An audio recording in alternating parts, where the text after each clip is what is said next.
Okay, we're going to talk about a word that sounds like it was pulled straight out of a law school textbook: subrogation.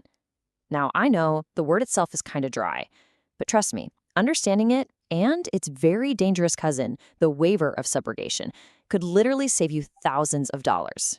It could be the difference between your insurance working perfectly or not at all. Look, you do all the right things, right? You pay your premiums on time, you've got a business policy that covers you for damages, and you feel protected. But what if one single, tiny sentence buried deep in a contract you've already signed could yank that entire safety net right out from under you? Let's unpack exactly how that can happen. So first, let's look at how insurance is supposed to work. You know, the ideal scenario. This is the whole reason you even have a business policy, for a smooth, predictable process when something goes wrong. So picture this. A contractor's doing some work in your office and, oops, they cause a ton of damage. It's a $15,000 mess. No problem. You file a claim and your insurance company pays you that $15,000, minus your deductible. Then, and this is the key part, they go after the contractor who caused the problem to get that money back. You're made whole and the person responsible ultimately foots the bill.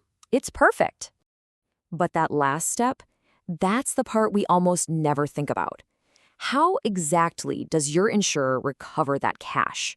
I mean, they don't just send a polite email and hope for the best. Nope, they have a really powerful legal tool they get to use. And that tool, that secret weapon they have, it's called subrogation. And it's the engine that makes that entire perfect scenario we just talked about even possible. The concept itself is actually pretty simple. Subrogation just means that once your insurance company pays your claim, they get to step into your shoes. They basically inherit your legal right to go sue the person who caused the damage in the first place. They handle all the lawyers, all the hassle. It's your insurer fighting on your behalf to make sure the right person is held accountable. But what if you could accidentally take that secret weapon away from your own insurance company? Well, it's not just possible, it's pretty common. It happens through something called a waiver of subrogation, a sneaky little clause that clients or landlords or partners might slip into a contract that you need to sign. So this really shows the two roads you can go down. On the one hand, with subrogation, your insurer can chase down the person at fault, the responsible party pays, and your coverage is totally safe. But if you sign that waiver, you've legally given away your insurer's right to do that. Their hands are completely tied. And if they can't get their money back, your whole policy is suddenly at risk. So let's play this out. Let's see how this one little contract clause can turn into an absolute, real-world disaster for a business owner. This is where it gets scary.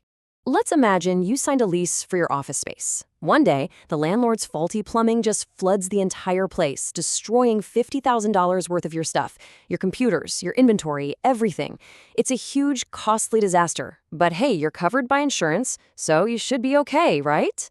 Well, you file the claim. Your insurer pays you the money, like they're supposed to.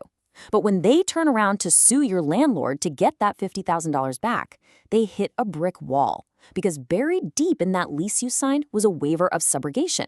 You legally promised you wouldn't let your insurer sue the landlord. So the amount they can recover? Zero.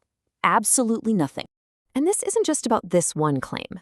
An insurer that has to eat a $50,000 loss with no way to get it back now sees you as a massive financial risk.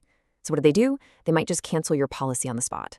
Or they could jack up your future premiums to an insane level. Or worse, they might just refuse to ever insure you again. That one little clause has poisoned your entire relationship with them. Okay, that was the scary part. I get it. The good news is protecting yourself from this nightmare is actually incredibly simple.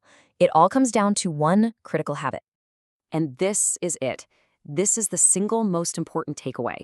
Before your pen ever touches a new client agreement, a new lease, a contractor's terms, anything, you have to get your insurance broker or a lawyer to look for this specific clause. They know what to look for, and they really understand the stakes. Because that quote says it all. This clause can literally kill your insurance coverage right when you need it most. So that leaves us with one final and very important question. Think about it. You've probably signed leases, client contracts, vendor agreements. Is this clause hiding in one of your contracts right now, just waiting to cause a problem? It might be a good time to go find out.